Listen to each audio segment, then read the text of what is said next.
Hello students, कैसे हैं आप। आशा करती हूँ कि आप सभी अच्छे होंगे। तो आज से हम स्टार्ट करने वाले हैं राजस्थान का इकोनॉमिक सर्वे। राजस्थान के इकोनॉमिक सर्वे को हम किस टाइप से पढ़ेंगे, तो ये पहले हम डिस्कस करेंगे। उसके बाद से हम अपनी क्लास स्टार्ट करेंगे।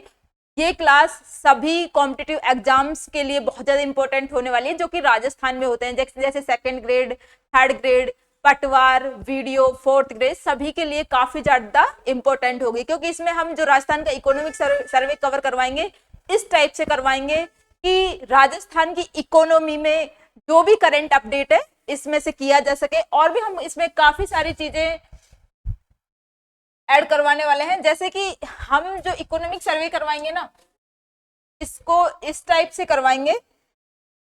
जो भी एग्जाम है, जैसे राजस्थान के जितने भी एग्जाम होंगे, राजस्थान के जितने भी एग्जाम होंगे उन सभी में यदि हम मोटे तौर पे देखें तो राजस्थान ज्योग्राफी आती है। क्या आती है? राजस्थान ज्योग्राफी आती है। तो राजस्थान ज्योग्राफी इकोनॉमिक सर्वे के बिना क्या है? अधूरी है। राजस्थान ज्योग्राफी में ऐसे काफी सारे टॉपिक्स हैं जो कि इकोनॉमिक सर्वे में भी दिए हुए हैं। जैसे हम एग्जाम्पल के रूप में देख लेते हैं कृषि टॉपिक। कौन सा? Agriculture topic. तो कृषि जैसे एक कृषि टॉपिक हुआ, इसके अलावा जैसे वन टॉपिक हुआ, जनसंख्या हुई, या फिर उद्योग हुआ। क्या? जनसंख्या हुई या फिर उद्योग चैप्टर हुआ। कौन सा? इंडस्ट्री चैप्टर हुआ। तो ये सभी चैप्टर क्या है? हमारे राजस्थान की जो ज्योग्राफी है हम उसमें भी पढ़ते हैं, और राजस्थान का जो इकोनॉमिक सर्वे जारी होता है प्रतिवर्ष उसमें भी पढ़ते हैं। तो एग्जामिनर हमसे, आपने यदि लास्ट ईयर एग्जाम्स का पैटर्न देखा हो तो उसमें सीधा सीधा हमें साफ नजर आता है कि राजस्थान का जो इकोनॉमिक सर्वे है इसमें एग्रीकल्चर की बहुत सारी योजनाएं दी हुई होती हैं, और इसके अलावा एग्रीकल्चर के जो करंट अपडेट आंकड़े भी दिए हुए होते हैं, जो कि हम राजस्थान की ज्योग्राफी में बेसिक रूप से जिसको पढ़ते हैं उसमें नहीं होते। तो उसके लिए हमारा ये चैप्टर को कवर करने के लिए हम इसको जब अच्छे से कवर करते हैं ना, तो कहीं ना कहीं राजस्थान जो कहीं ना कहीं हमें जो राजस्थान का इकोनॉमिक सर्वे है ना उसके अंदर आना पड़ता है। और एग्जामिनर भी जो जैसे राजस्थान के जो इकोनॉमिक सर्वे में एग्रीकल्चर से रिलेटेड जो आंकड़े दिए हुए हैं, इसके अतिरिक्त भी जैसे कुछ योजनाएं दी हुई है उनसे डायरेक्ट क्वेश्चन पूछ लेता है। इसी टाइप से जैसे वन वाला चैप्टर हुआ या जनसंख्या वाला चैप्टर हुआ, तो काफी सारे चैप्टर ऐसे हैं, कम से कम 5 चैप्टर तो है जो राजस्थान की ज्योग्राफी से भी कोरिलेट करते हैं। तो हम सबसे पहले इन सारे टॉपिकों को कवर करेंगे। ये कम से कम 6 चैप्टर तो ऐसे हैं राजस्थान की इकोनॉमी में। कितने चैप्टर? कम से कम 6 चैप्टर तो हैं इस टाइप के। तो इनको कवर करने के बाद आपको जो राजस्थान की ज्योग्राफी है उस पे कॉन्फिडेंस तभी आएगा। तो स्टूडेंट्स, आप सभी समझ रहे होंगे। आप लास्ट ईयर्स के एग्जाम के पैटर्न को भी देखना, मैं भी आपको करवाऊंगी। तो उसको देखने के बाद आपको समझ आएगा कि राजस्थान की इकोनॉमिक सर्वे को पढ़े बिना या फिर इकोनॉमिक सर्वे के ये कुछ चैप्टर हैं, इनको किए बिना राजस्थान की ज्योग्राफी क्या है? अधूरी है। तो इस टाइप से हम सबसे पहले इकोनॉमिक सर्वे के इन्हीं चैप्टर्स को कवर करेंगे जो कि राजस्थान ज्योग्राफी में डायरेक्ट काम आते हैं। जैसे राजस्थान के जितने भी एग्जाम है, चाहे सेकंड ग्रेड हुआ उसका फर्स्ट पेपर, चाहे थर्ड ग्रेड हुआ, या फिर जैसे वीडियो हुआ, पटवार हुआ, कोई भी एग्जाम हुआ, उसमें यदि डायरेक्टली इकोनॉमिक सर्वे नहीं दिया हुआ है तो इनडायरेक्टली एग्जाम से वो पूछा जाता है। राजस्थान एग्जामिनर राजस्थान ज्योग्राफी के माध्यम से पूछ लेगा या फिर करंट में इसमें से कुछ आंकड़ों को पूछ लेगा। तो इस टाइप से इसके कम से कम 5 चैप्टर तो हमें हर एग्जाम के लिए कवर करने चाहिए। तो सबसे पहले हम उन्हीं चैप्टर्स को कवर करवाएंगे। आपको ये क्लासेज अच्छी लगती है तो इनको लाइक, शेयर और सब्सक्राइब जरूर करें, क्योंकि हम आपके लिए एक बहुत ही इंपॉर्टेंट ये सीरीज स्टार्ट कर रहे हैं। इसमें काफी सारी मेहनत लगती है, तो इसलिए आपको बहुत ज्यादा इन क्लासेज के साथ जुड़ना है और काफी ज्यादा इंटरेस्ट इनमें दिखाना है, क्योंकि सारे एग्जाम्स में, जो भी एग्जाम है अपने राजस्थान में, उनमें ये काफी ज्यादा हेल्पफुल होने वाला है। तो अब हम इसको स्टार्ट करते हैं। अब हम इसको फर्स्ट, आज का जो हमारे चैप्टर है वो क्या है? Economic growth.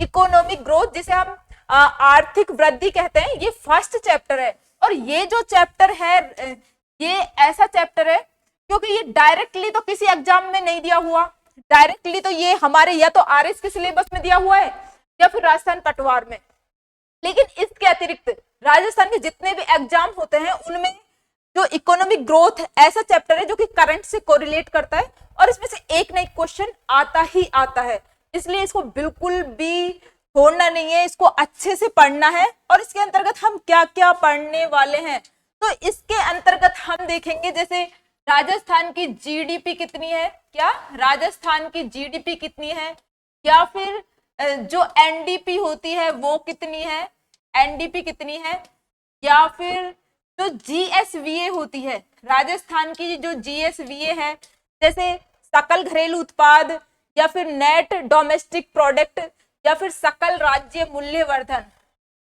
Gross state value added. इसके अतिरिक्त भी जैसे और जैसे राजस्थान में हम जीएफसीएफ कितना है, जीएफसीएफ कितना है, gross fixed capital formation means सकल स्थायी पूंजी निर्माण, क्या सकल स्थायी पूंजी निर्माण कितना है। तो सकल स्थायी पूंजी निर्माण को इसमें हम कवर करेंगे। ये सारे ऐसे फैक्चुअल नॉलेज है कि सारे एग्जाम्स में ही इसमें से क्वेश्चन देखने को मिल जाएंगे। इसके अतिरिक्त भी जैसे हम इन चैप्टर्स में काफी सारी जो राजस्थान की जो योजना है वो कवर करने वाले हैं। जैसे फर्स्ट चैप्टर में भी जैसे अटल पेंशन योजना, क्या अटल पेंशन योजना, अटल पेंशन योजना के अतिरिक्त अटल पेंशन योजना, इसके अतिरिक्त जैसे स्टैंड अप इंडिया योजना, क्या स्टैंड अप इंडिया योजना, तो स्टैंड अप इंडिया योजना, इस टाइप से जो हमारा राजस्थान का इकोनॉमिक सर्वे वो काफी ज्यादा इंपॉर्टेंट होने वाला है। इसके अतिरिक्त इसमें जैसे इसका जो चैप्टर है एक, उसमें शिक्षा भी दी हुई है, मीन्स एजुकेशन से रिलेटेड स्कीम्स भी दी हुई है।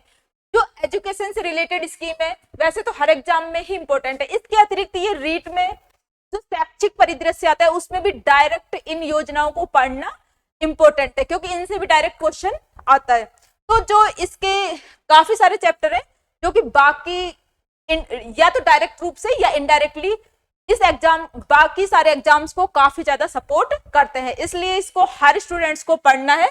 तो इसके अंतर्गत हम लगभग इन चीजों को कवर करने वाले हैं। वो है राजस्थान की जीडीपी, या राजस्थान की जीडीपी और एनडीपी, जीएसवीए, जीएफसीएफ। इसके अतिरिक्त भी जैसे राजस्थान में जो प्रति व्यक्ति आय होती है ना, क्या दोस्तों, प्रति व्यक्ति आय, राजस्थान में जो प्रति व्यक्ति आय होती है पर कैपिटा इनकम, तो जो प्रति व्यक्ति आय होती है इसको भी कवर करेंगे हम। और इंडिया में कितनी है प्रति व्यक्ति आय, तुलनात्मक रूप से इसे भी देखेंगे। इसी टाइप से राजस्थान की जो जीडीपी है, सकल घरेलू उत्पाद, इसको इंडिया मतलब जो राजस्थान की जीडीपी है इसका इंडिया में कितना % योगदान है ये भी देखने वाले हैं। और इंडिया की जीडीपी से भी हम इसको कंपैरिजन करेंगे, तो कंपैरेटिव स्टडी करने वाले हैं। अब हम बढ़ते हैं आगे, और जीएसवीए को भी हम जो इसका सेक्टोरल योगदान होता है ना, जैसे जैसे कृषि में किस में कृषि उद्योग और सेवा, कृषि उद्योग और सेवा क्षेत्र में, तो इन सभी को कवर करने वाले हैं। अब हम हमारी क्लास को स्टार्ट करते हैं जिसका नाम है आर्थिक वृद्धि। क्या है उसका नाम है? आर्थिक वृद्धि, इकोनॉमिक सर्वे, इकोनॉमिक ग्रोथ। अब हम स्टार्ट करते हैं। जैसे राजस्थान की जो इकोनॉमी है, इस बार का जो बजट था, बजट 2025-26, इस बार का जो बजट है ना उसको हम बजट 2025-26 बोलेंगे। क्या बोलेंगे स्टूडेंट्स? इसको हम बोलेंगे बजट 2025-26। तो इस बजट में क्या हमें एक सरकार ने एक डिसाइड किया था कि 350 बिलियन डॉलर, क्या इन्होंने डिसाइड किया था कि 2030 तक, तो इस बार सरकार ने डिसाइड किया है बजट 2025-26 में कि राजस्थान की इकोनॉमी को कितना करना है, राजस्थान की इकोनॉमी को करना है 350 बिलियन डॉलर। तो राजस्थान की इकोनॉमी को 2030 तक कितना करना है, 350 बिलियन डॉलर। मैं इसको पढ़ाने के साथ साथ कई बार रिवाइज भी करवाऊंगी, और जो पिछली क्लास में पढ़ा दिया उसको अगली क्लास में भी रिवाइज करवाऊंगी, क्योंकि इसमें जैसे ये फर्स्ट चैप्टर है तो इसमें काफी सारे आंकड़े हैं, काफी सारे जो फैक्ट्स है वो दिए हुए हैं, तो वो साथ के साथ क्या पता लर्न हो भी ना, लेकिन 2-3 दिन उनको लगातार रिवाइज करेंगे तो पक्का बहुत अच्छे से याद हो जाएंगे। आपको भी कॉपी पेन लेके बैठना है, इनको नोट भी करना है, साथ के साथ इनको काफी बार रिवाइज करना है, मेरे साथ भी रिवाइज करना है। तो इसमें हम बहुत सारी फैक्चुअल नॉलेज जानने वाले हैं। तो बजट 2025-26 में क्या हुआ था, टारगेट रखा था सरकार ने 350 बिलियन डॉलर का, कितना, 350 बिलियन डॉलर 2030 तक, कि राजस्थान की जो इकोनॉमी है, राजस्थान की अर्थव्यवस्था को कहां तक लेके जाना है, 350 बिलियन डॉलर तक लेके जाना है। और वर्तमान में राजस्थान की अर्थव्यवस्था कितनी है, तो लगभग 200 बिलियन डॉलर, कितनी, लगभग 200 बिलियन डॉलर वर्तमान में राजस्थान की इकोनॉमी है। 200 बिलियन डॉलर वर्तमान में राजस्थान की इकोनॉमी है लगभग में, और हमें इसको कहां तक लेके जाना है, 2030 तक हमें 350 बिलियन डॉलर राजस्थान की इकोनॉमी को बनाना है। तो इस टाइप से अब सरकार ने कहा कि भाई इसको यदि हम राजस्थान की इकोनॉमी को 350 बिलियन डॉलर पे लेके जाते हैं तो इसके लिए हमें कुछ पैरामीटर फिक्स किए। इसके लिए सरकार ने 7 पैरामीटर फिक्स किए कि यदि इन 7 रणनीतिक स्तंभों पर हम काम करेंगे तो क्या होगा, राजस्थान 350 बिलियन डॉलर की इकोनॉमी बन जाएगा। इस फैक्ट को अच्छे से याद रखना है, क्योंकि एग्जाम्स में अभी भी इसको कई बार पूछा जा चुका है, आगे भी इसको बहुत बार पूछा जाएगा, तो आपको इसको अच्छे से याद करना है। अब जो 7 पैरामीटर पे काम करना है, इस पे, किस पे, इसमें हमें 7 पैरामीटर पे काम करना है। अब वो 7 पैरामीटर क्या है वो अच्छे से याद होने चाहिए, जैसे फाइनेंशियल सर्विसेज, इसके अलावा जैसे इकोनॉमिक ग्रोथ पे काम करना है, सेक्टोरल ग्रोथ पे काम करना है, कैपिटल फॉर्मेशन पे काम करना है, प्राइस स्टेबलाइजेशन पे काम करना है, और इंक्लूसिव डेवलपमेंट पे, इसके अलावा जैसे फिस्कल मैनेजमेंट। तो एक एक को देखते हैं हम। जैसे फाइनेंशियल सर्विसेज पे काम करना है, जो वित्तीय सेवाएं है ना, ज्यादा से ज्यादा इनको बढ़ाना है। क्या करना है, ज्यादा से ज्यादा इनको बढ़ाना है। इसके अलावा जैसे इकोनॉमिक ग्रोथ, जो राजस्थान की इकोनॉमी है ज्यादा से ज्यादा वृद्धि होनी चाहिए उसमें, इसके लिए काम करना है। इसके अलावा जैसे सेक्टोरल ग्रोथ, अब जैसे राजस्थान की इकोनॉमी के बहुत सारे सेक्टर हैं, इनमें से जैसे 3 इंपोर्टेंट सेक्टर हैं, जैसे कि एग्रीकल्चर, क्या, कृषि उद्योग, कृषि उद्योग, कृषि उद्योग और सेवा सेक्टर, कृषि उद्योग और सर्विस सेक्टर। तो राजस्थान की इकोनॉमी के ये पिलर होते हैं, क्या, जो उसके सेक्टोरल ग्रोथ है, मींस प्रत्येक सेक्टर में पे काम करना है, चाहे वो एग्रीकल्चर हो, चाहे वो सर्विस सेक्टर हो, या फिर इंडस्ट्री हो, तभी राजस्थान की इकोनॉमी 350 बिलियन डॉलर तक बढ़ पाएगी। इसके अलावा जैसे कैपिटल फॉर्मेशन, जो पूंजी निर्माण है, उस पे भी ज्यादा से ज्यादा काम करना है, क्योंकि इसके माध्यम से क्या होगा, पूंजी निर्माण, इसमें ज्यादा से ज्यादा जो सरकार होती है उसको खर्च करना होता है मशीनों पे, रेलवे पे, या फिर ऐसी चीजों पे जिनसे आगे सरकार को कुछ इनकम हो सके। अब जैसे पेंशन हुई, या फिर जैसे वेतन भत्ते हुए, ये सैलरी देते हैं, तो उसमें क्या है, पूंजी निर्माण नहीं हो पाता। पूंजी निर्माण होता है जैसे नई नई मशीनें खरीद ली, या फिर जैसे रेलवे, या फिर बेसिक इंफ्रास्ट्रक्चर पे जो पैसा होता है, खर्च होता है ना, वो कैपिटल फॉर्मेशन के अंतर्गत आता है। तो ज्यादा से ज्यादा कैपिटल फॉर्मेशन करना है, पूंजी निर्माण करना है। इसके अलावा जैसे प्राइस स्टेबलाइजेशन, जो मूल्य स्थिरीकरण पे भी ध्यान देना है। इसके अतिरिक्त जैसे इंक्लूसिव डेवलपमेंट, हम इसे डेवलपमेंट की जगह इंक्लूसिव ग्रोथ भी लिख सकते हैं। क्या लिख सकते हैं साथियों, इंक्लूसिव ग्रोथ भी लिख सकते हैं। तो जो वृद्धि करनी है इकोनॉमी में, वो कैसे करनी है, इंक्लूसिव, मींस सभी को साथ लेके चलना है, चाहे अमीर हो गरीब हो। जैसे कि एक तो ऐसी इकोनॉमी होती है जिसमें आर्थिक वृद्धि दर तो बहुत ज्यादा बढ़ जाती है, लेकिन अमीर और गरीब के बीच खाई भी उतनी ही बड़ी हो जाती है। तो हमें ऐसी इकोनॉमी नहीं चाहिए, हमें क्या करना है, इंक्लूसिव डेवलपमेंट चाहिए। समावेशी विकास चाहिए या फिर समावेशी वृद्धि चाहिए, इकोनॉमी में सभी को साथ लेके चलना है। तो इंक्लूसिव डेवलपमेंट, इसके अलावा फिस्कल मैनेजमेंट, जो राजकोषीय प्रबंधन है उस पे अच्छे से फोकस करना है, जिससे कि राजस्थान की इकोनॉमी को कितना करना है, 350 बिलियन डॉलर करना है। तो साथियों कब तक करना है इसको 350 बिलियन डॉलर? इसको करना है 2030 तक। 2030 तक 300 बिलियन डॉलर करना है। इसके लिए 7 पैरामीटर पे काम करना है, वो है financial services, economic growth, sectoral growth, capital formation और प्राइस स्टेबलाइजेशन। इसके अलावा भी इंक्लूसिव डेवलपमेंट और फिस्कल मैनेजमेंट। तो ये हमारे 7 रणनीतिक स्तंभ हो गए, या फिर 7 पिलर्स भी बोल सकते हैं, या फिर 7 पैरामीटर भी बोल सकते हैं। राजस्थान की इकोनॉमी में ये डिसाइड किए गए हैं, जिससे कि हमारी इकोनॉमी कितनी हो सके साथियों, इकोनॉमी 350 बिलियन डॉलर हो सके। तो बजट 2025-26 में ये डिसाइड किया गया था। अब हम आगे बढ़ते हैं, तो फर्स्ट ऑफ ऑल देखेंगे हम जो राजस्थान की जीडीपी है ना, इसको एस लगा देते हैं। जैसे नॉर्मली हम केंद्र के लिए, यदि हमारे जो संघ सरकार है उसके लिए जीडीपी निकालते हैं तो जीडीपी आता है ओनली, सकल घरेलू उत्पाद, ग्रॉस डोमेस्टिक प्रोडक्ट। लेकिन यदि राजस्थान के लिए, किसी भी स्टेट के लिए हम सकल घरेलू उत्पाद निकाल रहे हैं तो क्या होगा, फिर उसमें एस ऐड कर देते हैं, स्टेट ऐड कर देते हैं। तो सकल राज्य घरेलू उत्पाद हम यहाँ पे देख रहे हैं। यहाँ पे हम ज्यादा डीप इसके अंदर नहीं जाने वाले।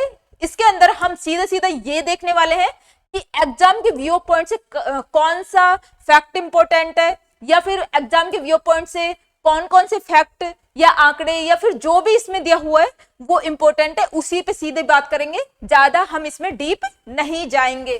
तो सबसे पहले हम देखेंगे जैसे जो जीएसडीपी है, सकल राज्य घरेलू उत्पाद। इसमें सबसे पहले जैसे जीएसडीपी कहते किसे हैं, तो मोटे तौर पे हम देखें तो जीएसडीपी है जैसे कोई भी एक निश्चित अवधि हुई, क्या एक निश्चित अवधि में क्या है, किसी भी देश की घरेलू सीमा के अंदर क्या एक निश्चित अवधि में, इसमें 3-4 पॉइंट याद रखना है, एक निश्चित अवधि और फिर किसी भी देश की घरेलू सीमा के अंदर, किसके अंदर, घरेलू सीमा के अंदर उत्पादित वस्तु और सेवाओं का अंतिम मूल्य, क्या, वस्तु व सेवाओं का अंतिम मूल्य का योग, सेवाओं के अंतिम मूल्य का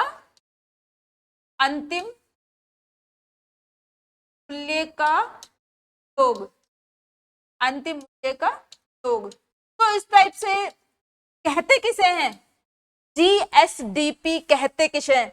तो इसमें हमें 4 पॉइंट देखने हैं। 4 पॉइंट कौन कौन से हैं, वो 4 पॉइंट हैं, जैसे एक तो निश्चित अवधि होनी चाहिए, क्या होनी चाहिए, निश्चित अवधि होनी चाहिए। एक निश्चित अवधि के अंदर घरेलू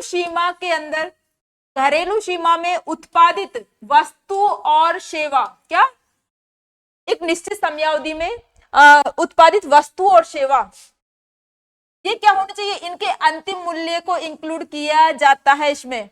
तो एक निश्चित समयावधि के अंदर किसी भी देश की घरेलू सीमा में उत्पादित वस्तु और सेवाओं का अंतिम मूल्य, उसे कहा जाता है जीएसडीपी। क्या कहा जाता है, जीएसडीपी। तो यहाँ पे ऐसे स्टेट के लिए यूज हो रहा है तो बोल देंगे राज्य की घरेलू सीमा के अंदर। ये तो डेफिनेशन हो गई, और डेफिनेशन इस टाइप से नहीं पूछा जाता। राजस्थान की इकोनॉमी में जो क्वेश्चन आता है सीधा फैक्चुअल नॉलेज से क्वेश्चन आता है, हमें उसी पे ही ज्यादा फोकस करना है। तो जीएसडीपी में हम देखेंगे जैसे राजस्थान की जो जीएसडीपी है, सकल राज्य घरेलू उत्पाद, इसके अंदर 2 फैक्ट है, 2 फैक्टों पे फोकस करना है हमें। और वो 2 फैक्ट कौन से हैं, वो 2 फैक्ट हैं, जैसे एक तो देखना है जो राजस्थान की जीएसडीपी है उसको स्थिर मूल्य पे देखना है, एक देखना है प्रचलित मूल्य पर। अब स्थिर मूल्य क्या होता है, प्रचलित मूल्य क्या होता है।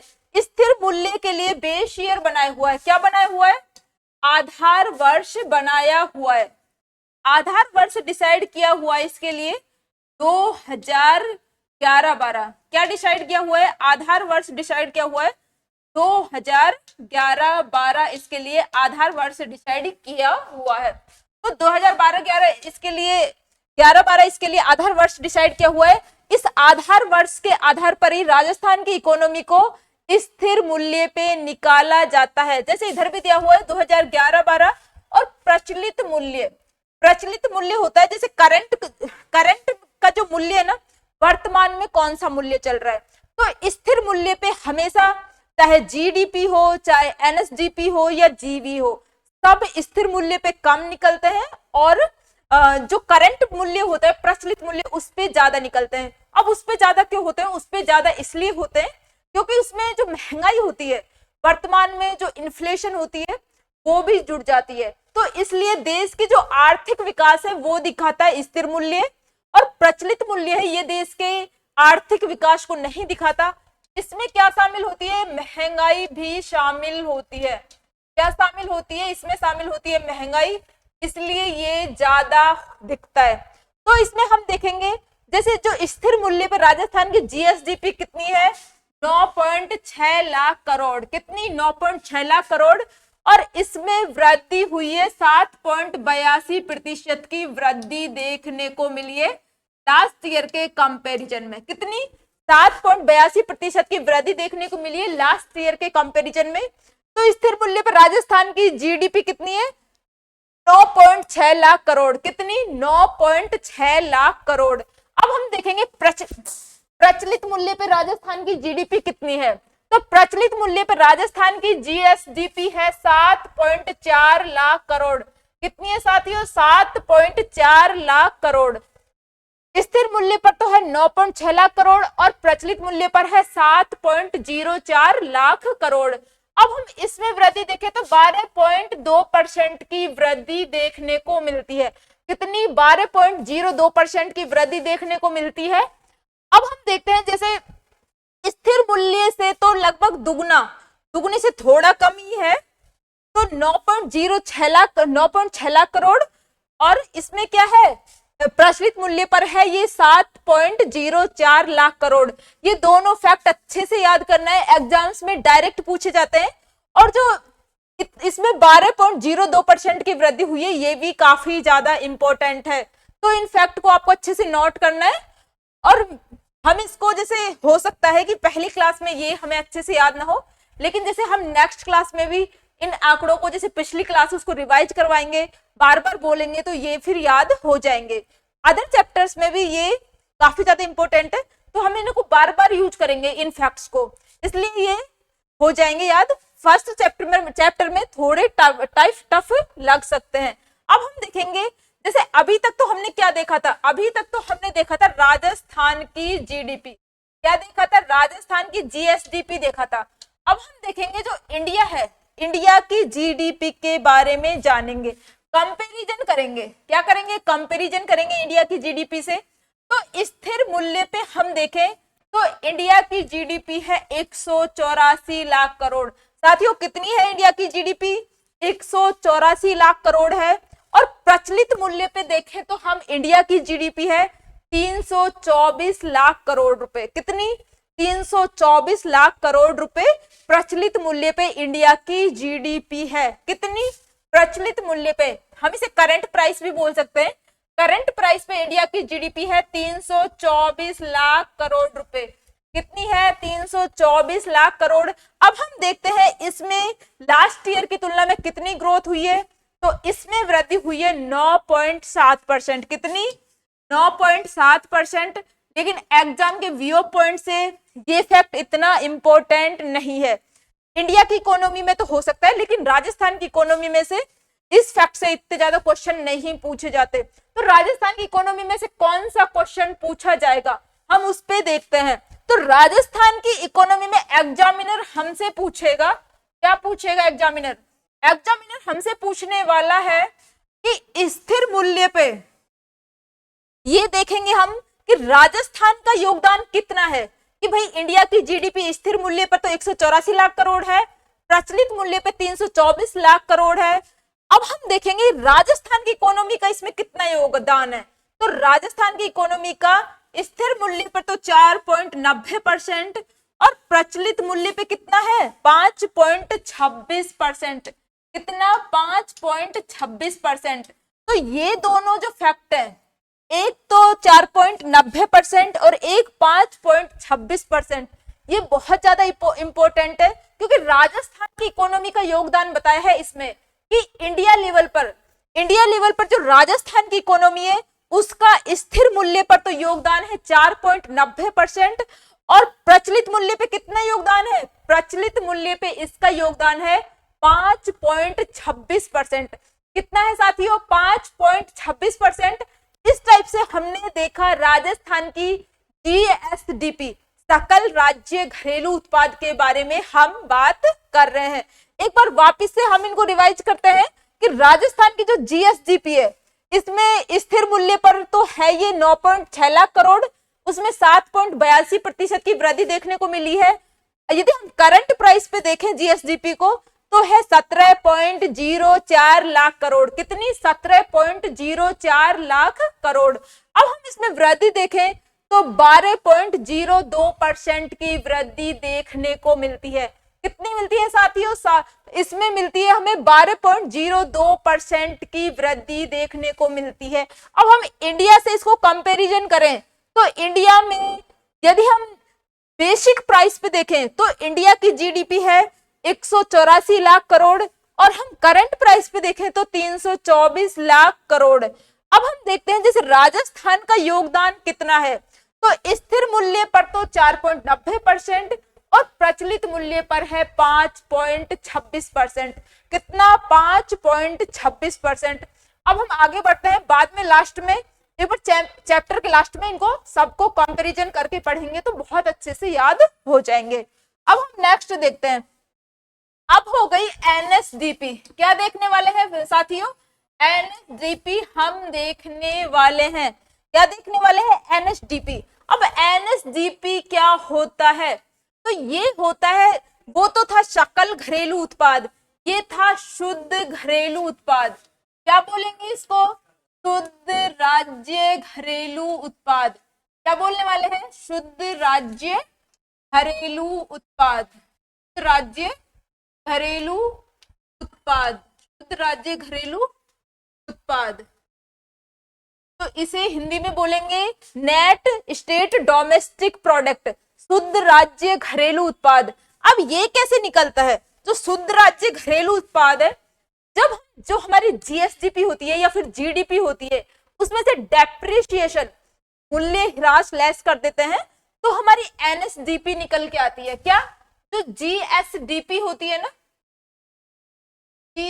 इसको तो कट कर देते हैं। अब देखते हैं जैसे ये जीएसडीपी है, क्या जीएसडीपी है या फिर हमारी जीडीपी है। अब इसमें से हम लेस करेंगे डेप्रिसिएशन। क्या लेस करेंगे, मूल्य ह्रास लेस कर देते हैं। इसमें से हम लेस करेंगे मूल्य ह्रास।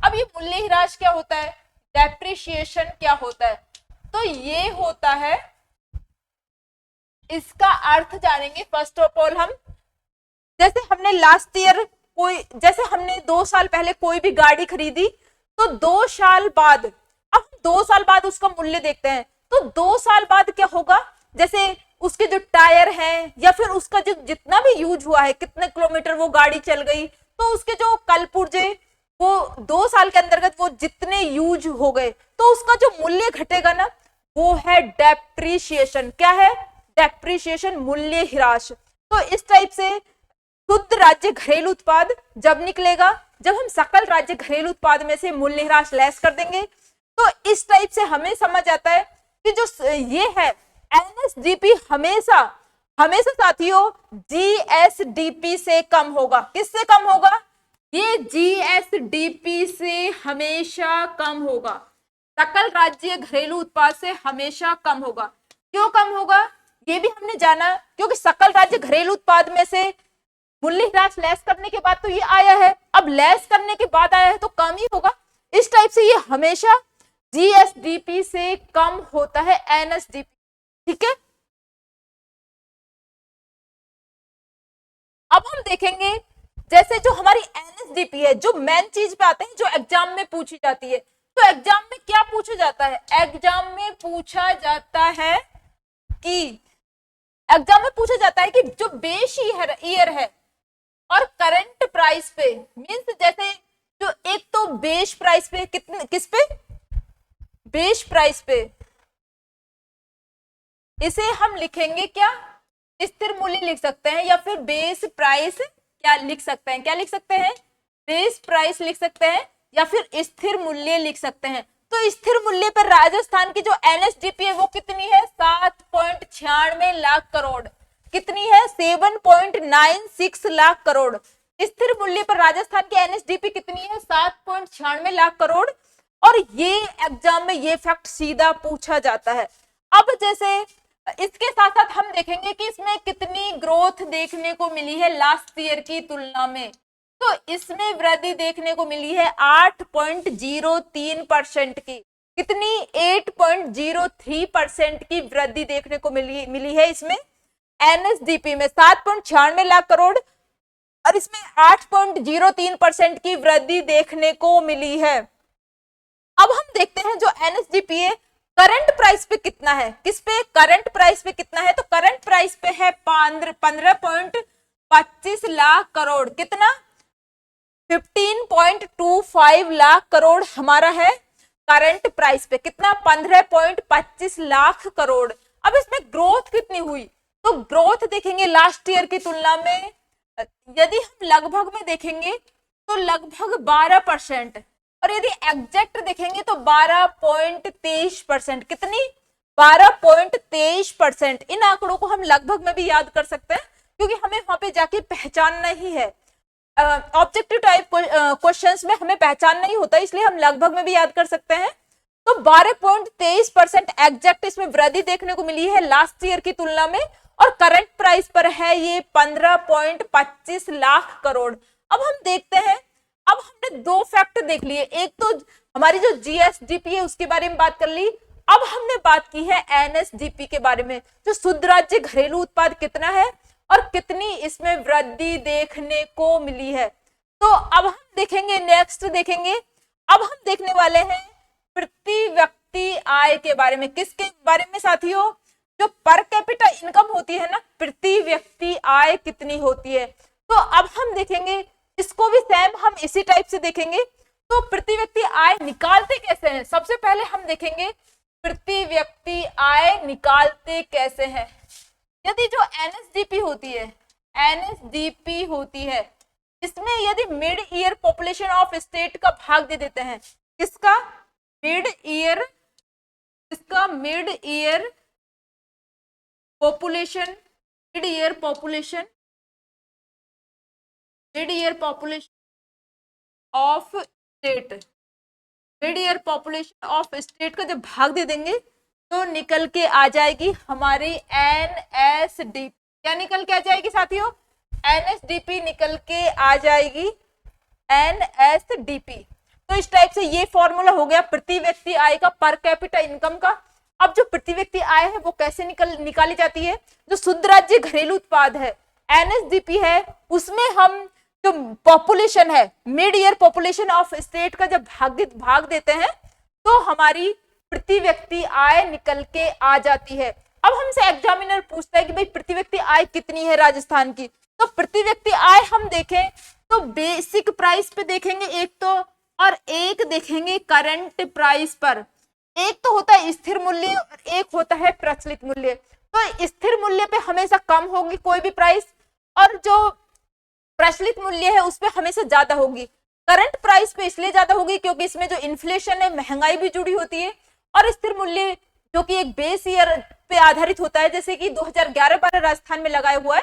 तो इस टाइप से स्थिर मूल्य पे हमेशा जो प्रति व्यक्ति आय है वो कम होगी, और जो प्रचलित मूल्य है मींस जो करंट प्राइस है उस पे हमेशा ज्यादा होगी। क्या होगी स्टूडेंट्स, उस पे हमेशा हमारी प्रति व्यक्ति आय ज्यादा होगी। तो राजस्थान की यदि हम देखें प्रति व्यक्ति आय तो है 86,000, 86,000 नहीं 96,000। राजस्थान की प्रति व्यक्ति आय है कितनी है, 96,638 रुपए। तो 96,638 रुपए हम इसको लगभग में लिख सकते हैं 96,000, क्या 96,000 भी लिख सकते हैं। तो राजस्थान की स्थिर मूल्य पे कितनी हो गई, 96,000 हो गई प्रति व्यक्ति आय। तो राजस्थान की पर कैपिटा इनकम हो गई 96,000, 96,000 बेस प्राइस के आधार पर। अब हम देखें करंट प्राइस के आधार पर देखें तो राजस्थान की प्रति व्यक्ति आय कितनी है, 1,85,000, 1,85,000 है और इसमें 11% की वृद्धि देखने को मिली है। तो यदि हम देखें राजस्थान की बेस प्राइस पर तो प्रति व्यक्ति आय है 96,000 लगभग में, और करंट प्राइस पे हम देखें तो 1,85,000 है। दोनों फैक्ट अच्छे से याद रखने, दोनों एग्जाम में डायरेक्ट पूछे जाते हैं। तो ये इसमें हम वृद्धि देखें तो 11% की वृद्धि देखने को मिली है। अभी तक मैंने आपको जितने भी 3 फैक्ट करा चुकी, एक तो सकल राज्य घरेलू उत्पाद कितना है, और दूसरा हमने देखा है एनएसडीपी जो शुद्ध राज्य घरेलू उत्पाद राजस्थान का वो कितना है, और तीसरा हमने देखा है राजस्थान की प्रति व्यक्ति आय कितनी है। अब हम इसे इंडिया से कंपैरिजन करेंगे कि इंडिया की प्रति व्यक्ति आय कितनी है। तो इंडिया की हम प्रति व्यक्ति आय देखें तो बेसिक प्राइस पे तो इंडिया की प्रति व्यक्ति आय है 1,12,000, कितनी, 1,12,000, और करंट प्राइस पे देखें तो 2 लाख, कितनी, 2 लाख। तो इंडिया की हमने देखी, इंडिया की बेस प्राइस पे तो स्थिर कीमतों पर तो प्रति व्यक्ति आय है 1,12,000, और यदि हम करंट प्राइस पे देखें प्रचलित मूल्य पे तो इंडिया की इनकम कितनी, प्रति व्यक्ति आय कितनी है, इंडिया की प्रति व्यक्ति आय है 2 लाख रुपए प्रति व्यक्ति। अब हम नेक्स्ट देखते हैं, इसमें जैसे हम नेक्स्ट देखेंगे तो हमें कंपैरिजन ही करवाया गया है कि इंडिया की प्रति व्यक्ति आय कैसे कितनी है। तो बेस प्राइस पे हमने देखा और करंट प्राइस पे हमने देखा, बेस प्राइस पे वही 1,12,000, करंट प्राइस पे इंडिया की कितनी है, 2 लाख प्रति व्यक्ति आय है, कितनी, 2 लाख प्रति व्यक्ति आय है, 1,12,000 और करंट प्राइस पर है 2 लाख प्रति व्यक्ति आय। यदि हम वृद्धि देखें तो इसमें 8% की ग्रोथ देखने को हमें मिली है। लास्ट ईयर के कंपैरिजन में इसमें 8% की ग्रोथ देखने को मिली है। ये हम ऑलमोस्ट में बता रहे हैं, लगभग में। तो ठीक है साथियों, अब तक हमने अब प्रति व्यक्ति आय भी देख ली। इसमें हमने राजस्थान की जो प्रति व्यक्ति आय थी देखी थी, राजस्थान की थी 96,000, कितनी, लगभग 96,000 थी। और यदि करंट प्राइस पे हमने राजस्थान की देखी थी तो वो कितनी थी, वो थी 1,85,000, कितनी थी साथियों, 1,85,000, 1,85,000 प्रति व्यक्ति आय थी करंट प्राइस पे राजस्थान की, और इंडिया की है 1,12,000, और करंट प्राइस पे देखें तो 2 लाख राजस्थान की प्रति व्यक्ति आय है करंट प्राइस पर, और इसमें 8% की हमें वृद्धि देखने को मिली है, 8% की ग्रोथ देखने को मिली है। अब हम नेक्स्ट देखते हैं, नेक्स्ट कौन सा आंकड़ा देखेंगे, नेक्स्ट हम देखेंगे, अब तक हमने 3 फैक्ट देख चुके, एक तो जीएसडीपी, एनएसडीपी, जीएसडीपी के आंकड़े, दूसरे एनएसडीपी के आंकड़े, और तीसरा हमने देखा जो पर कैपिटा इनकम है, प्रति व्यक्ति आय, पर कैपिटा इनकम प्रति व्यक्ति आय, तीसरा हमने देखा।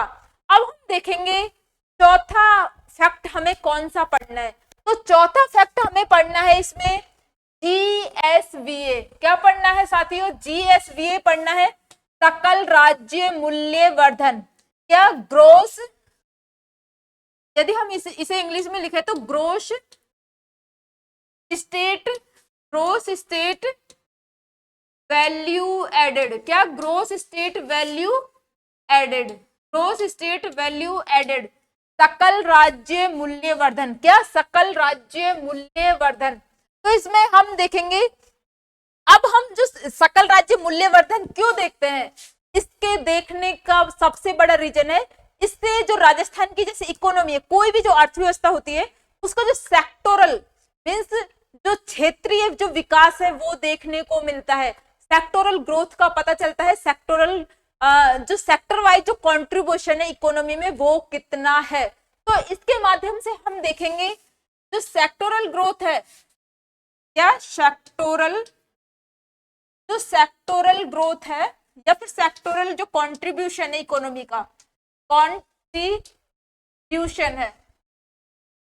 सेक्टोरल जो क्षेत्र वाइज जो योगदान होता है ना, उसका इकोनॉमी में कितना कंट्रीब्यूशन है, कितना योगदान है, वो इसके माध्यम से हमें समझ आता है और पता भी चलता है कि जैसे कृषि का तो अर्थव्यवस्था में कितना योगदान है, या फिर जैसे उद्योगों का कितना योगदान है, या थर्ड जैसे हमारे जो सर्विस सेक्टर है उसका इकोनॉमी में कितना पार्टिसिपेशन है। तो तीनों चीजें हम देखेंगे। उससे पहले हम देखने वाले हैं जो राजस्थान की जीएसवी है वो स्थिर मूल्य पे कितनी है और प्रचलित मूल्य पे कितनी है। स्थिर मूल्य पे तो कितनी है और प्रचलित मूल्य पे कितनी है। तो बेस प्राइस पे हम देखेंगे, किस पे, बेस प्राइस पे हम देखने वाले हैं राजस्थान की जो जीएसवी है ये है 8.22 लाख करोड़ रुपए। कितनी है साथियों, 8.22 लाख करोड़ रुपए बेस प्राइस पे राजस्थान की जीएसवीए है। इसके अलावा इसमें ग्रोथ देखें तो हम 6.29% की ग्रोथ देखने को मिली है लास्ट ईयर की तुलना में। इसी टाइप से हम इसे करंट प्राइस पे देखें, किस पे देखें साथियों, करंट प्राइस पे देखें तो है ये 15.70 लाख करोड़। कितनी, 15.70 लाख करोड़, और इसमें 10.83% की ग्रोथ देखने को मिली है। कितनी, 10.83% की ग्रोथ देखने को मिली है। तो राजस्थान की इकोनॉमी में हम यदि सकल राज्य मूल्यवर्धन का योगदान देखें तो स्थिर मूल्य पे कितनी है ये इसमें भी हम एक फैक्ट देखना है हमें, जो जीएसडीपी है, जीएसवीए है। निकालते कैसे हैं जीएसवीए, तो निकालने के लिए सबसे पहले हम देखेंगे जो सकल राज्य मूल्यवर्धन है, सकल राज्य मूल्यवर्धन है, इसको इंग्लिश में बोलेंगे जीएसवी, इसकी फुल फॉर्म है ग्रोस स्टेट वैल्यू एडेड। क्या, ग्रोस स्टेट वैल्यू एडेड। यदि हिंदी में लिखे तो सकल राज्य मूल्यवर्धन, कितना, सकल राज्य मूल्यवर्धन हम इसे लिखेंगे। तो इसमें जैसे हम देखें, इसमें हम देख रहे हैं कि जीएसवी हम निकालेंगे कैसे, तो ये हम निकालेंगे जो हमारी जीएसडीपी है ना, क्या, जीएसडीपी है, जो हमारी जीएसडीपी है ना, इसमें से हम क्या लेस कर देंगे, इसमें से हम लेस कर देंगे जीएसडीपी में से हमें क्या लेस करना होगा, माइनस टैक्स। क्या, इसमें से हम लेस करेंगे जो टैक्स भरते हैं ना हम, माइनस टैक्स, और इसमें जो सब्सिडी होती है सब्सिडी को ऐड कर देंगे। जो सरकार जो छूट देती है ना हमें, उसको तो हम ऐड कर देंगे, और जो टैक्स देती है, जो पब्लिक टैक्स भरती है, उसको इसमें से लेस कर देंगे। तो हमारी जीएसवी कैसे निकलेगी, हम वापस से देखते हैं। जो हमारी जीएसडीपी होती है, सकल राज्य मूल्य उत्पाद, इसमें से टैक्स को तो लेस कर देंगे और सब्सिडी को जोड़ देंगे। इसमें से टैक्स को लेस करेंगे और सब्सिडी को जोड़ देंगे तो क्या निकल के आ जाएगा, सकल राज्य मूल्यवर्धन निकल के आ जाएगा। अब हमको एक फैक्ट और जानना जरूरी है इसमें, एक ये है कि जो हमारी जीएसवी होती है ना, ये हमेशा जैसे सबसे ज्यादा तो क्या होती है, जीएसडीपी होती है, या फिर हम इसे जीडीपी बोल देते हैं। उससे कम क्या होती है, जीएसवी होती है, सकल राज्य मूल्यवर्धन होती है। इसके बाद हम देखें तो जो एनएसडीपी होती है ना, वो इससे भी कम होती है। तो जब हम इन्हें एक साथ इन आंकड़ों को पढ़ेंगे तो इसी टाइप से सीक्वेंस में देखेंगे कि सबसे ज्यादा तो क्या होती है, जीएसडीपी या जीडीपी, उसके बाद जीएसवीए, उसके बाद एनएसडीपी या एनडीपी।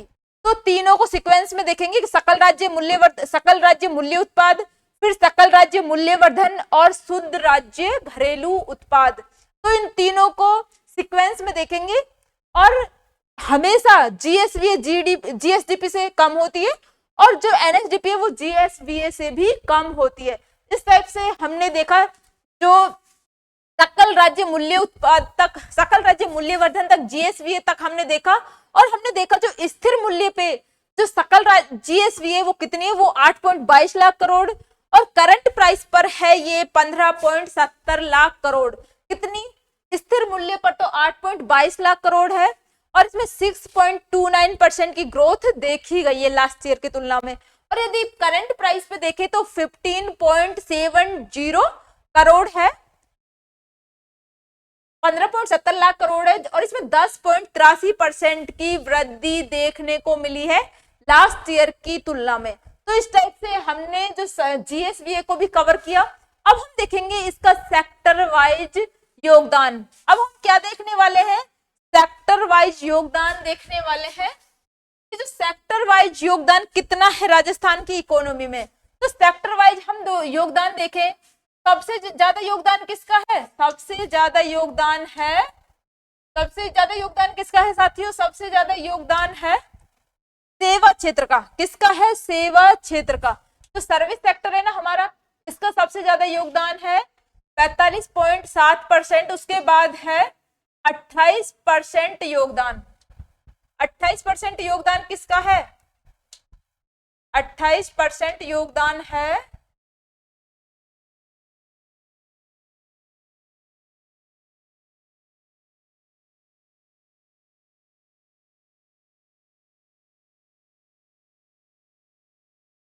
तो सबसे पहले हम देखेंगे इसका सर्विस सेक्टर का योगदान।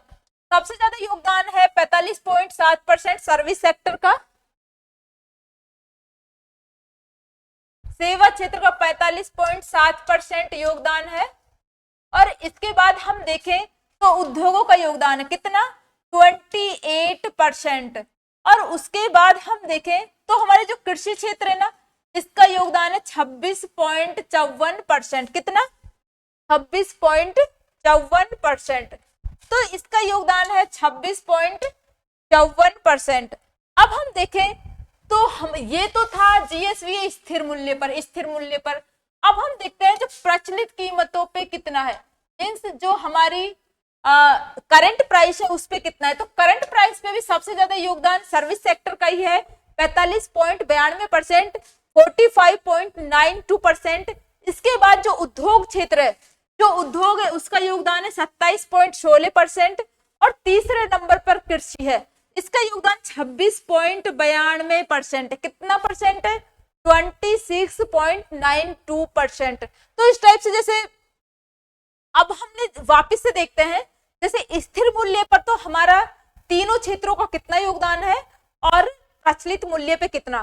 तो ये जो फैक्ट है ये सबसे ज्यादा इंपॉर्टेंट है एग्जाम के लिए, इनमें से डायरेक्ट क्वेश्चन पूछा जाता है। तो जो सेवा क्षेत्र का योगदान तो कितना है, सबसे ज्यादा है।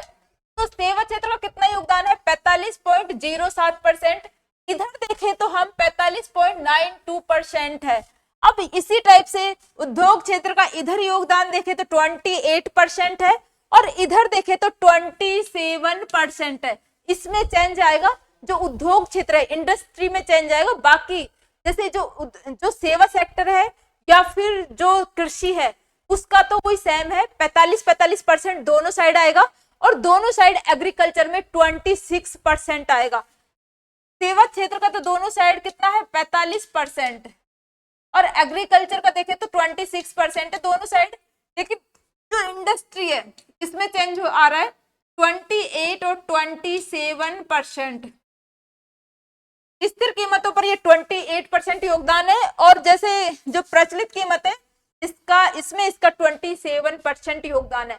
अब जो इनके तो ये फैक्ट ऐसे हैं, इनके पीछे के आंकड़े भी हमें वर्ड टू वर्ड याद होने चाहिए क्योंकि इनमें से भी इनसे डायरेक्ट काफी ज्यादा क्वेश्चन पूछा जाता है। तो सेवा क्षेत्र का 45.07% योगदान इधर और इधर 45.92%। इसी टाइप से हम देखेंगे जो उद्योग क्षेत्र का योगदान है वो स्थिर कीमतों पर 28% है और इधर 27.16% है।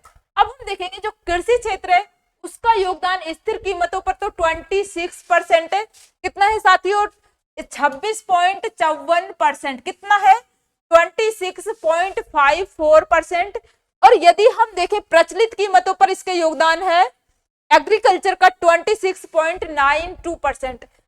फर्स्ट बार हम पढ़ रहे हैं, फर्स्ट बार आप पढ़ रहे हो इस टॉपिक को, इसलिए आपको जो ये फैक्ट है इनको याद करने में काफी प्रॉब्लम आएगी, लेकिन हम इनको कई बार रिवाइज करेंगे। नेक्स्ट चैप्टर को भी स्टार्ट करने से पहले इनको रिवाइज करेंगे तो ये काफी इजी हो जाएंगे। अब हम नेक्स्ट देखते हैं। नेक्स्ट है, अभी तक तो सरकार क्या करती थी, इन्हीं आंकड़ों को निकालती थी, GDP, GSDP, NSDP, per capita income, सकल स्थायी पूंजी निर्माण। लेकिन इस बार सरकार ने सोचा इकोनॉमिक सर्वे में कुछ तो बढ़ाया जाए, तो इस बार सर ने जो सरकार है उन्होंने जोड़ा हमारे लिए नए फैक्ट्स। नए फैक्ट्स क्या है? तो जिलेवार जो जीडीपी, सरकार ने इस बार क्या किया, जिलेवार जीडीपी निकालना स्टार्ट किया है। क्या किया है साथियों? जिलेवार जीडीपी निकालना स्टार्ट किया है। तो जिलेवार जो जीडीपी निकालेंगे वो देखने वाले हैं हम। तो जिलेवार जो जीडीपी निकाली, तो इसमें हम देखने वाले हैं जिलेवार जीडीपी। तो इसमें हम जिलेवार जीडीपी देखेंगे, कौन से जिले की कितनी जीडीपी है। तो कौन से जिले की कितनी जीडीपी है ये देखने वाले हैं हम। तो इसमें हम टॉप के जो 5 जिले हैं, टॉप जो 5 जिले हैं उनको देखेंगे कि राजस्थान में 5 जिले ऐसे कौन से हैं जो कि शीर्ष पर है उनकी जीडीपी। तो हम इन्हें एक ट्रिक से याद करते हैं। वो ट्रिक कौन सी है? वो ट्रिक है जज्बा। क्या है? जज्बा से याद कर लेते हैं हम इस ट्रिक से इनको। तो ये ट्रिक है अपनी, और इस ट्रिक से अपन बहुत ही आसानी से इन फैक्ट्स को याद करेंगे। एक जैसे क्या है जयपुर, क्या है साथियों? जैसे जयपुर। इसके बाद ए से क्या है? ए से है अलवर। ए से क्या है? अलवर। और उसके बाद जैसे क्या है? जोधपुर। क्या है साथियों? जैसे है जोधपुर। तो पहले दूसरे तीसरे स्थान पर कौन है? पहले दूसरे तीसरे स्थान पर है जयपुर, अलवर और जोधपुर। क्या है? जयपुर, अलवर, जोधपुर। अब बी से क्या है? बी से है भीलवाड़ा। क्या है? भीलवाड़ा। और वापस ए से क्या आएगा? अजमेर।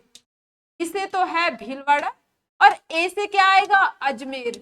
ए से आएगा अजमेर। इसी टाइप से हमने 5 जिले देख लिए जो कि राजस्थान में जिन 5 जिलों की जीडीपी सर्वाधिक है वो हमने याद किए हैं। तो इसके लिए ट्रिक यूज की है हमने जज्बा। इसके लिए जैसे जयपुर, अलवर, जोधपुर, भीलवाड़ा और अजमेर, ये 5 जिले शीर्ष पर है। लेकिन ये जो 5 जिले हैं ये है प्रचलित मूल्य के आधार पर राजस्थान की जीडीपी। राजस्थान में जो जिलेवार जीडीपी निकाली है ना, तो प्रचलित मूल्य के आधार पर ये 5 जिले शीर्ष पर हैं। तो यदि हमने करंट प्राइस पर देखे तो ये 5 जिले जयपुर, अलवर, जोधपुर, भीलवाड़ा और अजमेर, ये 5 शीर्ष पर होंगे। कौन कौन से? ये 5 जिले जयपुर, अलवर, जोधपुर, भीलवाड़ा और अजमेर, ये 5 शीर्ष पर है। और यदि हम स्थिर मूल्य पे देखते हैं, स्थिर मूल्य पर 5 जिले देखते हैं, तो स्थिर मूल्य पे 5 जिले देखने पर सेम जो ऊपर के 3 जिले हैं वो तो सेम रहेंगे। ऊपर के तीनों जिले तो क्या रहेंगे? सेम रहेंगे, जयपुर, अलवर और जोधपुर। लेकिन जो लास्ट के 2 जिले हैं इनमें चेंज आ जाएगा। ये एक दूसरे की जगह क्या हो जाएंगे? रिप्लेस हो जाएंगे। मींस जैसे भीलवाड़ा की जगह अजमेर आ जाएगा और अजमेर की जगह भीलवाड़ा आ जाएगा। तो इस टाइप से अब हम देखते हैं, जैसे करंट प्राइस पर देख रहे हैं हम। किस पे? करंट प्राइस पर राजस्थान की जो शीर्ष जिले हैं जीडीपी में वो देख रहे हैं, जैसे जयपुर, अलवर, जोधपुर, भीलवाड़ा और अजमेर। अब जैसे हम इनकी जीडीपी देखें तो राजस्थान, जयपुर की तो 212 लाख करोड़, अलवर की 119 लाख करोड़। अब जो अलवर है ना, ग्रोथ, यदि ग्रोथ देखें तो सबसे ज्यादा अलवर की है। किसकी? ये अलवर के लिए है, ना कि जोधपुर के लिए। तो यदि ग्रोथ देखें हम, सर्वाधिक वृद्धि देखें, चाहे स्थिर मूल्य पर और चाहे प्रचलित मूल्य पर, दोनों प्राइसेस पर जो अलवर जिला है उसकी ग्रोथ रेट सबसे ज्यादा है। अब अलवर जिले की ग्रोथ रेट सबसे ज्यादा होने का रीजन, उसके पीछे ये है कि जो पिछले कुछ सालों से अलवर जिले के अंदर काफी ज्यादा फैक्ट्रीज लगी है, उन वजह से, इस वजह से भी अलवर की जो ग्रोथ रेट है काफी ज्यादा बढ़ रही है। तो अलवर की ग्रोथ रेट जो सर्वाधिक वृद्धि दर है करंट प्राइस पर भी और जो स्थिर मूल्य है, दोनों पर जो अलवर जिला है उसकी ग्रोथ रेट सर्वाधिक है।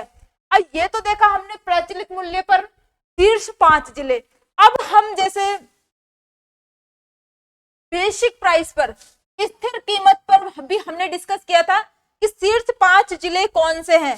तो हमने जो जज्बा पढ़ा था ना, जज्बा, इसमें हमें क्या करना है, जो बी और ए इसमें पहले था ना, अब इसको कन्वर्ट कर देना है। बी तो पहले आ रहा था, वो पीछे चल जाएगा और ए पहले आ जाएगा। तो जयपुर, अलवर, जोधपुर, अब अजमेर और भीलवाड़ा, अजमेर और भीलवाड़ा चौथे पांचवें नंबर है, इनमें ही चेंज आया है। तो इस टाइप से ये बहुत ही आसानी से हमने ये जो जिलेवार जीडीपी है उसके फैक्ट याद किए हैं। तो पहले स्थान पर जयपुर, अलवर, जोधपुर, अजमेर और भीलवाड़ा। यहाँ पर भी अलवर जिले की वृद्धि दर ही सबसे ज्यादा है। इसमें वृद्धि दर याद करने की ज्यादा जरूरत नहीं है क्योंकि इतना डीप भी नहीं पूछता है, लेकिन जैसे हमें इतना आइडिया होना चाहिए कि अलवर जिले की सबसे ज्यादा वृद्धि दर है। कितनी? अलवर जिले की सबसे ज्यादा ग्रोथ रेट है और प्रचलित मूल्य पर तो 15% थी। तो इस टाइप से देखा कि ये दो जिले हैं ना, अजमेर और भीलवाड़ा में ही चेंज आया है। तो जिलेवार जीडीपी देखी हमने। अब हम देखेंगे इस बार सरकार ने एक फैक्ट और नया निकाला है। एक तो जिलेवार जीडीपी निकाली है, एक निकाली है जिलेवार प्रति व्यक्ति आय। कितनी? जिलेवार पर कैपिटा इनकम और निकाली है। तो हम इसे भी देख लेते हैं, जिलेवार प्रति व्यक्ति आय। जिलेवार प्रति व्यक्ति आय को देखते हैं हम, प्रचलित कीमतों पे ही देखेंगे इसे, फिर देखेंगे स्थिर कीमतों पर। तो प्रचलित कीमतों पर हम देखते हैं, तो जो अलवर जिला है ना, कौन सा जिला? अलवर जिला राजस्थान का सबसे ज्यादा पर कैपिटा इनकम, प्रति व्यक्ति आय अलवर जिले की है। प्रति व्यक्ति चाहे स्थिर कीमतों पर देख लो चाहे प्रचलित कीमतों पर देख लो, अलवर जिले की ही सबसे ज्यादा है। इसी टाइप से जो जयपुर जिला था, जब हमने जिलेवार जीडीपी देखी थी तो स्थिर और प्रचलित दोनों मूल्यों पर जो जयपुर जिला था वो प्रथम स्थान पर था। और प्रति व्यक्ति आय जब हम पर कैपिटा इनकम देख रहे हैं साथियों, तो उसमें जो अलवर जिला है वो प्रथम स्थान पर है दोनों तरीके से। तो यदि प्रचलित मूल्य पर हम देख रहे हैं तो अलवर, भीलवाड़ा और जयपुर क्या पहले, दूसरे, तीसरे नंबर पर आएंगे? अलवर, भीलवाड़ा और जयपुर, अलवर, भीलवाड़ा और जयपुर। और यदि स्थिर मूल्य पर देखें तो अलवर पहले स्थान पर, जयपुर दूसरे स्थान पर और राजसमंद तीसरे स्थान पर आएगा। तो इस टाइप से हमने देखा प्रचलित मूल्य पर तो अलवर, भीलवाड़ा और जयपुर। सर्वाधिक वृद्धि दर भी अलवर की ही है, दोनों तरीके से सर्वाधिक वृद्धि दर अलवर जिले की ही है और दोनों तरीके से पहले स्थान पर अलवर जिला ही आएगा। तो अलवर, भीलवाड़ा, जयपुर। और स्थिर कीमतों पर अलवर, जयपुर और राजसमंद। क्या है? अलवर, जयपुर और राजसमंद। इस टाइप से जो हमने राजस्थान में जो जिलेवार प्रति व्यक्ति आय निकाली गई है, पर कैपिटा इनकम निकाली है, इसके फैक्ट्स देखें। आपको इनको बहुत अच्छे से याद करना है क्योंकि ये दोनों फैक्ट्स इस बार राजस्थान के इकोनॉमिक सर्वे में नए जुड़े हैं, तो इनसे डायरेक्ट एग्जामिनर क्वेश्चन बनाएगा। तो इस टाइप से काफी ज्यादा इंपॉर्टेंट है एग्जाम के व्यू पॉइंट से। तो ये सबसे, अब हमारा जो बच्चा है वो क्या है, इसमें हमारा जो इंपॉर्टेंट फैक्ट बचा है वो है सकल स्थायी पूंजी निर्माण। अब हम किस पे बात करने वाले हैं? GFCF पर। किस पे बात करने वाले हैं साथियों? GFCF पर। तो इसे क्या बोलते हैं? यदि हम इंग्लिश में देखें तो इसे बोलेंगे ग्रोस फिक्स्ड, क्या बोलेंगे? Gross fixed capital formation. क्या बोलेंगे? Gross fixed capital formation, capital formation. तो इसमें क्या होता है, ये जो सकल स्थायी पूंजी निर्माण है ये किसी भी राज्य या देश के लिए बहुत ज्यादा इंपॉर्टेंट होता है क्योंकि इसके माध्यम से ये जितना अधिक होगा उतना ही राजस्थान मींस जो इकोनॉमी होती है, जो अर्थव्यवस्था होती है उसके लिए अच्छा होता है। ये जितना अधिक होगा तो अर्थव्यवस्था के लिए उतना ही अच्छा होगा। तो सकल स्थायी पूंजी निर्माण, तो यदि हम स्थायी पूंजी देखें तो स्थायी पूंजी क्या होती है?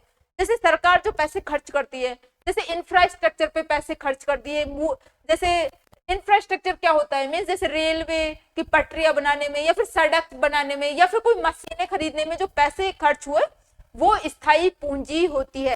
तो सकल स्थायी पूंजी निर्माण के बारे में हम बात कर रहे हैं। ये प्रचलित कीमत पे देखें तो 2023-24 के अनुसार कितनी हो गई?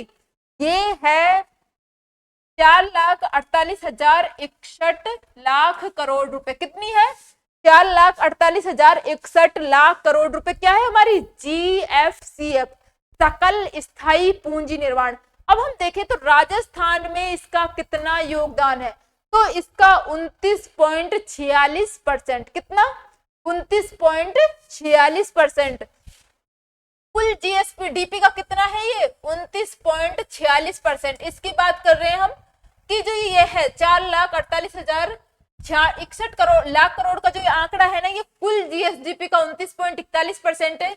और इसमें हम वृद्धि देखें तो 11.65% की वृद्धि देखने को मिली है।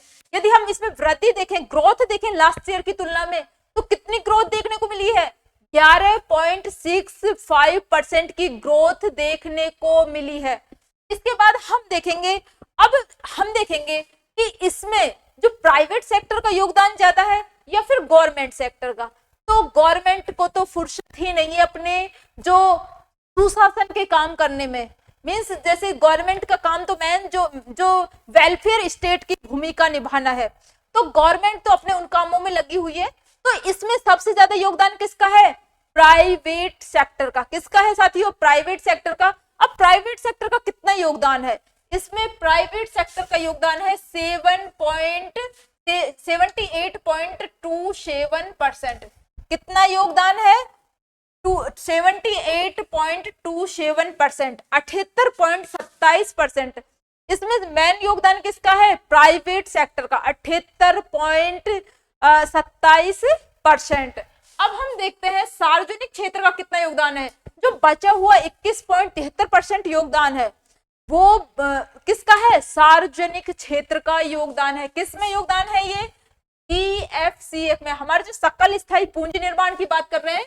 और इसमें जितने भी फैक्ट दिए हुए ना एग्जाम के व्यू पॉइंट से बहुत ज्यादा इंपॉर्टेंट है, इन सभी से एक एक क्वेश्चन बन सकता है। तो सबसे पहले तो हम देखते हैं राजस्थान का जो सकल स्थायी पूंजी निर्माण कितना है, तो वो है 4,48,61 लाख करोड़।